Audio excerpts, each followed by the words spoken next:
예수님께서 명절을 맞이해서 예루살렘으로 올라가시던 길입니다.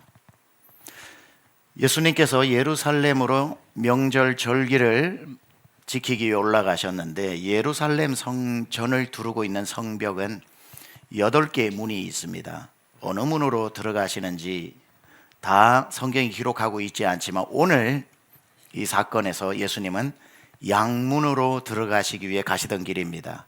양문이라고 하는 건 제사를 지내기 위해 양을 데리고 들어가는 그 문을 말하는 것이고, 그 양문에 들어가기 전 곁에 베데스다라고 하는 연못이 있습니다. 베데스다라고 하는 뜻은, 벳이 히브리어로 집이라는 뜻이고 헤세드는 은혜라고 하는 뜻이기 때문에 벳 헤세드는 바로 은혜의 집이라는 뜻입니다. House of Mercy 또는 House of Grace라고 사람들에게 불려지고 있었습니다. 왜 그 연못의 이름이 자비와 은혜의 연못이라고 불려지게 되었는가 하면, 전설처럼 내려오지만 그런 일들이 있었던 것 같아요. 누구든지 아픈 사람이 있으면 그 연못에 천사가 정기적으로 내려오는 건 아니지만 가끔씩 또는 자주, 숫자도 몰라요, 천사가 내려와서 물을 움직이면, 물이 움직여질 때 누구든지 간에 첫 번째로 들어가는 사람은 무슨 병이든지 낫게 되는 거예요. 감기에서부터 말기암까지 뭐가 되었든지 간에 들어가는, 첫 번째로 들어가는 사람은 낫게 되는 연못입니다. 천사가 눈에 보이지 않기 때문에 사람들이 거기에 모여 있다가 조용하던 연못이 움직이기 시작하면 그들은 천사가 내려와 물을 휘젓는다고 생각을 하고 뛰어들었던 겁니다. 자, 그러다 보니 의사가 고치지 못했던 병들을 가진 사람들이, 즉 말해 불치의 병을 가진 사람들이 문전성시를 이루면서 가장 먼저 들어가기 위해 그 연못가에 자리를 깔고 앉아 누워 있었던 곳, 그곳으로 예수님이 지나가시게 되었다는 겁니다. 그 중에서도 오늘의 주인공인 38년 된 병자가 그 자비의 집, 자비의 연못 곁에 누워 있습니다. 38년 된 이 병자, 이것은 38살 된 병자라는 뜻이 아니라 38년 동안 병을 짊어지고 있었다. 원어로 보면 38년 동안 병을 가지고 있던 자라고 해석되어집니다. 38년 병을 앓았으니 얼마나 힘들었겠습니까? 어딘들 안 가봤고 누구에게 치료를 안 받아봤겠습니까? 그러다가 정말 인생의 마지막 종착역처럼 왔던 이 베데스다 연못가, 몇 년 전에 왔는지 아니면 38년 전에 왔는지는 잘 모르겠지만, 이 사람이 신락 같은 희망을 찾아서 왔던, 누워 있었던 자비의 연못에 그가 지나온 세월 경험한 것은 전혀 이 연못은 자비롭지 않다는 겁니다. 이름이 자비의 집, 자비의 연못인데 그 연못은 자기에게 하나도 자비롭지 않은 무자비의 연못이었다는 거죠. 왜 그러냐면, 자, 아까 말씀드렸다시피 천사가 설령 내려와 물을 휘저 누가 들어갔을 때 그 즉시 나았던 일들이 왕왕 있었는데, 어느 날 갑자기 외마디 소리가 들립니다. 물이 움직인다. 그때부터 일제히 병자들이 후다닥 뛰어서 가장 먼저 그 우물로 들어갔겠죠. 연못으로. 누가 들어갈 수 있겠습니까? 그 중에 가장 건강한 사람이 가장 빨리 뛰어가지 않았겠습니까? 건강한 세상 사람들 중에서야 이 연못가의 사람들이 다 아픈 사람이지만, 아픈 사람들 중에도 건강에 차등이 있는데, 38년 된 병자는 손 하나 까딱하지 못하고 누워 하늘만 봐야 되는 사람이 어떻게 걸을 수 있는 사람보다 빨리 물에 들어가겠습니까? 그러다 보니까 이 우물도 건강한 사람이나 들어갈 수 있는, 건강한 사람을 받아주는 우물이었던 거죠. 완전한 절망의 순간, 완전히 포기의 순간, 절망을 가장 최저점에서 느끼고 있는 순간, 바로 정확히 그 순간에, 완전한 절망의 순간에 그 지점에 예수님이 지나가시는 겁니다. 예수님이 지나가시는 겁니다. 여러분, 여러분의 삶이 아무리 절망이고, 여러분의 병이 아무리 길고, 여러분의 문제가 아무리 깊어도 예수님이 지나가시면 되는 줄 믿습니다. 예수님이 지나가시면, 만나주시면 되는 줄 믿습니다. 오늘 예수님께서 양문으로 들어가시기 위해 그 우물 곁을 지나가시다가 그 중에 38년 된 병자가 누운 것을 보셨습니다. 6절에 보면요, 예수께서 그 누운 것을 보시고 이렇게 나오거든요. 여기서 예수님이 누워있는 사람을 보시고 할 때 헬라어로 이게 이돈이라는 뜻입니다. 이돈은 그냥 물리적으로 봤다라는 게 아니라 주목해서 보셨다 이 뜻이고, 관찰하면서 보셨다는 뜻이고, 또 뜻을 찾아보니 이해를 위해서 보셨다 이렇게 나와요. 그러니까 지나가시다 슬쩍 보신 게 아니라 그 사람을 마치 알고 있는 듯, 마치 그 사람을 위해 오신 듯, 그 사람 때문에 그곳에 의도적으로 오신 것처럼 해서 그 사람을 오랫동안 알고 계셨던 사람처럼 주목해서 그 병을 이해하고 계셨다 이 뜻이에요. 자, 그렇다면 왜 예수님은 그 많은 병자 중에서 유독 그 38년 병자를 익히 안다는 듯이 다 젖히고 직진해서 그 사람에게 가셨을까요? 그 많은 사람 중에 그 사람을 찾아온 듯이 왜 그 사람에게 바로 가셨을까요? 이유는 이렇습니다.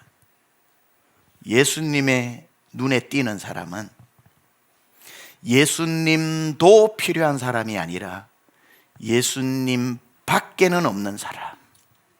무슨 말이냐면, 예수님은 누군가에게 역사를 행하실 때 예수님이 있으면 좋고 없어도 그만인 사람에게는 관심이 없으셔요. 주님은 예수님 외에는 답이 없는 사람, 예수님만 찾을 수밖에 없는 사람, 예수님 아니고는 안 되는 사람을 보고 찾아가신다는 거지요. 세상에서 누군가를 찾아보고 누군가를 돌볼 때는 뭐라도 그래도 가능성이 있는 사람에게 투자를 합니다. 다 잃어버려도 신락 같은 뭐라도 있는 사람에게 투자를 하지요.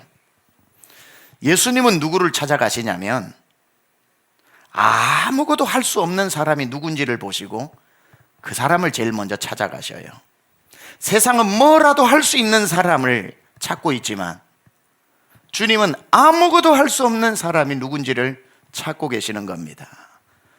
그 많은 병자 중에 예수님 눈에 38년 된 병자가 딱 그 사람이었던 거예요. 아무도 없는 사람, 아무것도 할 수 없는 사람, 뭐라도 조금 기댈 곳이 없는 사람, 건강도 없고 돈도 없고 힘도 없고 가족도 없는 사람, 예수님 아니고는 도무지 소망이 없는 사람, 예수님은 그 사람을 직진해서 찾아가시는 거예요.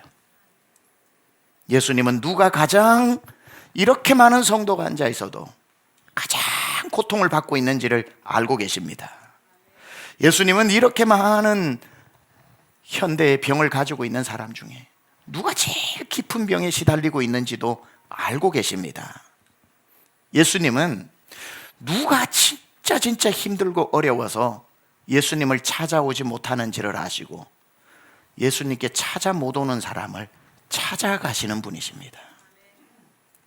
찾아온 그분이 밤마다 꿈에라도 봤으면 싶은 예수라는 걸 몰라요. 그냥 지나가던 사람이 불쌍해 보여 말 한마디 거나보다 싶어서 그냥 있는데, 자기가 모르는 그 예수가 와서 이렇게 질문을 합니다. 네가 낫고자 하느냐? 네가 낫고자 하느냐? Do you want to be healed? 아픈 사람에게 이것만큼 고마운 질문이 어디 있습니까? 아픈 사람에게 이것만큼 반가운 질문이 어디 있습니까? 38년 된 병자가 받을 수 있는 인생 최고의 질문을 받은 거죠. 예! 그럼요! 제가 오늘 낫기를 원합니다! 나 낫고 싶습니다! 하고 천우일효의 기회에 질문을 붙잡고 낫고 싶다고 말해야 되는데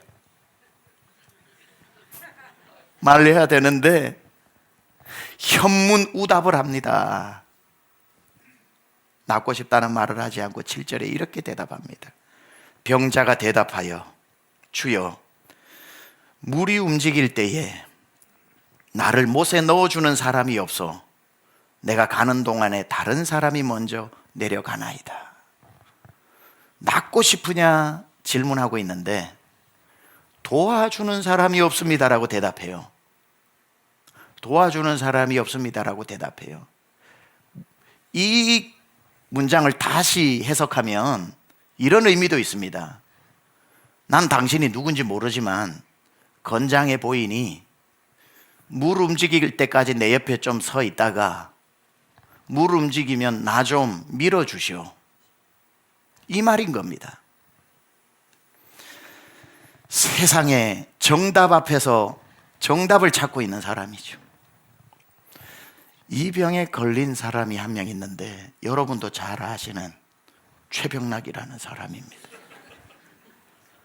20살 신학교 들어갔을 때 목사가 되고자 들어갔는데 제 입에서 친구들을 만나니 장로님 아들, 목사님 아들, 집사님 아들이고 불신자 집안에서 사명받고 온 사람은 없지는 않지만 제 눈에는 없어 보이더라고요. 그때 제 입에서 제일 많이 나왔던 말이 어쩜 우리 집안은 집사 한 명 없냐? 집사님 한 명이 없어요. 사촌, 팔촌까지 다 가도. 졸업할 때쯤 목회를 해야 되니까 기도를 받아야 되는데 졸업할 때쯤에 제 입에서는 어쩜 우리 집안의 가족 중에 날 위해 기도해 주는 사람이 한 명도 없냐?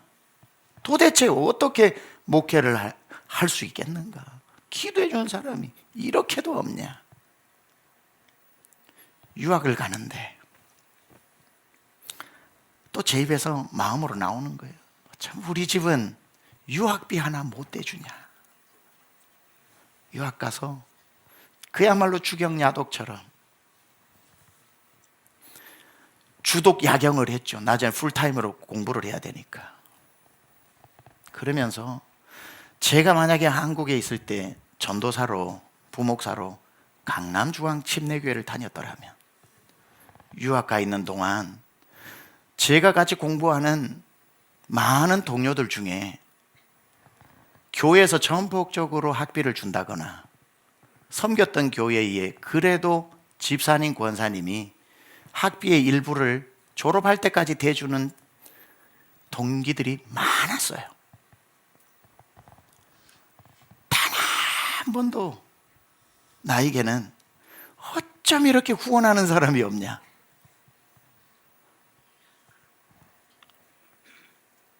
나는 왜 아는 집사님, 권사님 한 명도 표현이 죄송합니다. 못 만들어 놨냐? 개척을 미국에서 하게 되면서 개척해 보니까요 아무것도 없어요. 사례비는커녕 뭐 개척 목사가 뭘 합니까? 그때는 또 이런 마음이 드는 거예요. 왜 개척을 해도 큰 교회에서 분립 개척도 할 수 있고 큰 교회에서 지원을 해줄 수도 있는데 모교회라고 그러죠. 마더 철치라고 그럽니다. 왜 나는 지원해주는 마더 철치도 하나 없냐? 없어요. 진짜 MH 사역이라고 들어보셨나요? MH 사역? 맨 땅의 헤딩이라고 해서 MH 사역입니다.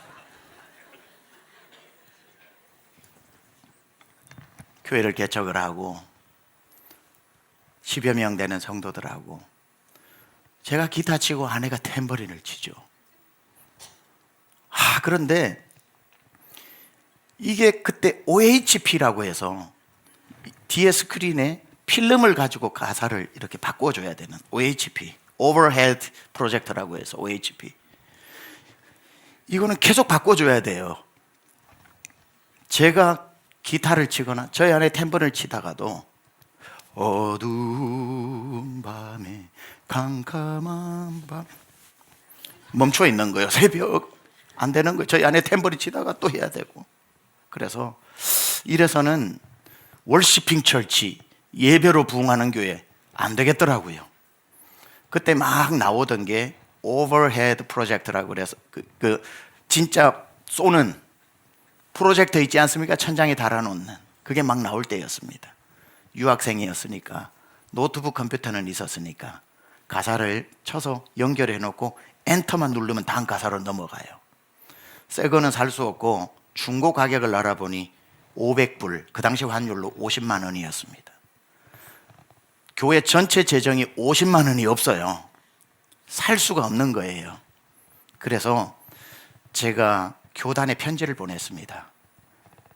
세미한교회 교단은 서든 베프티스트 컨벤션 미남침례회 교단으로 전 세계의 교인 숫자가 제일 많고 재정이 가장 압도적으로 많은 교단입니다. 편지를 써서 이만저만한 사정으로 예배를 위해서 오버헤드 프로젝트 하나를 우리가 중고로 사려고 하니 500불 지원 요청을 했습니다. 50만 원. 한 달 후에 편지가 왔습니다. 못 해준다고. 그래서 못 받았어요. 그래서 그때부터 야드 세일이라고 해서 집에 있는 양말 가져와라, 옷 가져와라, 뭐 가져와라 그래서 교회 앞에다가 중고로 미국은 많이 그라지 세일, 야드 세일 하니까 집에 있는 거 없는 거 성도들 다 가져와서 팔아서 500불을 만들어서 그걸 샀던 기억이 있습니다. 그때 제 마음이 어땠냐면요, 마음에 그냥 나오는 소리예요. 나는 준비가 다 됐는데 왜 사람들이 안 도와주냐 이거예요. 이렇게도 도와줄 사람이 없냐 이거예요. 38년 된 병자의 이 한숨이 저에게 툭 건들면 터져 나오는 거예요. 어느 날, 그날도 목회가 너무 힘들었던 것 같아요.